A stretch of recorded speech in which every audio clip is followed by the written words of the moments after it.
Google Sheets automations are all about using functions in AppScript to automatically create reports and what you need. And in this case, I'm using array functions to change the category and price and filter this down to just the fruit elements, so I can then send this report out to somebody else after I've automated. All the code that we're going to use in this video is in GitHub, so I've left a link for that down below, and I'm going to go to AppScript and go through all the different array functions. But first, let's talk about arrays in JavaScript. So the first thing we do to create an array is create a square brackets and assign that to a variable. And I've just logger.log that out, the fruit, so you can see apple, banana, orange down there. Each array has different elements. One of the main elements we're going to use is .length. I'll just show you what this looks like. So I'm setting array len equals fruits.length, and I'm going to logger.log the number of fruits plus that variable. So you can see the number of fruits equals 3,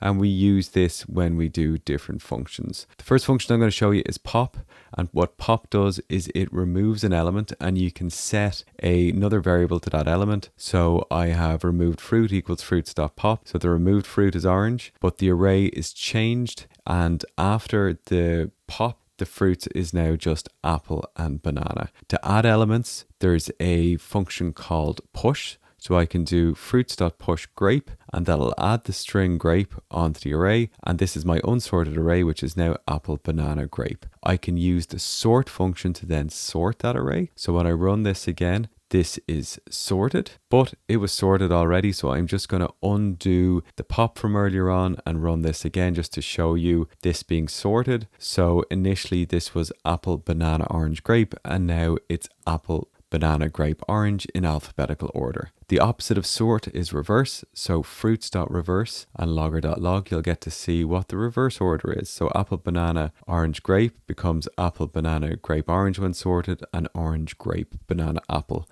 With the basic functions discussed, let's pull the data and get on to more complex functions. So I'm going to pull the data here by sheet equals spreadsheet.getActiveSpreadsheet got shipped by name raw data. Then I'm going to let the data equals sheet.getRange.getValues, and this dynamically detects the data range and pulls it all in. So I've got my header and I've got my data in here, and I want to separate them. So I'm going to use an function called data.shift, and what data.shift will do is it'll remove, instead of the last element, it'll remove the first element, which is my header, and now I've removed my header from my data. I'm going to put that back on later on. So the first advanced function is filter, so I'm going to set a new variable to data.filter and then use an arrow function here, so each row is going to be filtered on row first element in the array equals fruit. That's the category element, and this will just filter down to the fruit elements here. So I've got my data and I've just got my fruit. That's the first thing I'm going to do. Second thing I'm going to do is the map function. So updated data equals fruit only, which I've set up here. Dot map, again an arrow function, row, arrow, row 2, which is the price,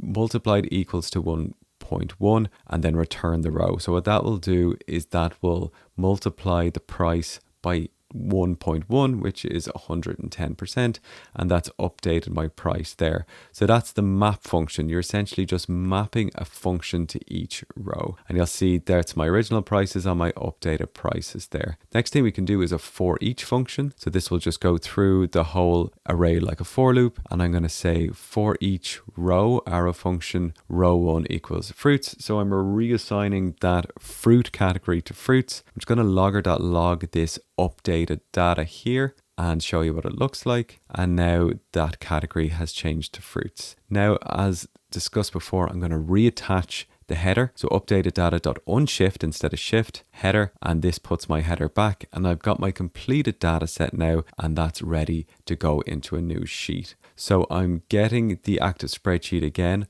I'm setting my sheet name equals fruit report. If that doesn't exist, so if not report sheet, I'm going to insert by ss.insertSheet. So I've set the spreadsheet app.ss, and I'm going to insert that fruit report. Then if it's there, I'm going to clear all the data, and then from the report sheet, I'm going to set the range to 11.updated data.length. So that's the column length, then the row length, and I'm going to set the values to updated data. Then the last thing I'm going to do is I'm going to get my header range, which is just my header, which is A1 to E1. You can see that in the original sheet there. the original raw data. I'm going to do the exact same there, and I'm going to set the styling to a blue background and a font color of white. And I'm just going to log out that that's created successfully. So when I run this, that'll take this data here, which is my updated data, and then it'll insert a sheet in there. So I'm just going to delete this and do this by the button, because we can do this by the button now. So I have a button here, and on the button I've assigned the script as that script I've just run, which is sheet array function.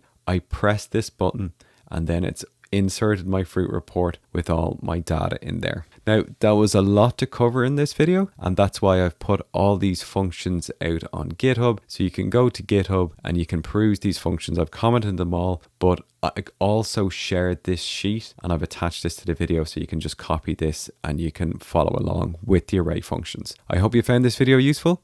Follow for more.